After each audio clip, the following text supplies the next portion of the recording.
Hey, I want to come to you and tell you another little tip to use this morning. I'm going to talk about the Mirah Shave Oil.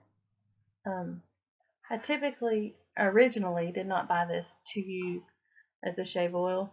This is one of the hard products that I've had a hard time replacing with my shave cream. But what I did buy it for was for a hair serum. I had read and studied about it and seen online where people were using it to help with flyaways, frizz, stuff like that. So I bought it and tried it, and well, love it. So just take it, pump one little squirt in your hand, and one is all you really need, and then rub it together, and then just put it through your hair like you normally would any other hair serum. You want to start, at the top, just kind of run through it once, and then after that, go underneath. That way you don't get too much on the top and it makes your hair look oily or greasy. I don't typically brush my hair per se. I use my fingers. But if you choose to, you could go ahead and run a brush through it. It does seem to help more when I do use a brush. I just prefer using my fingers.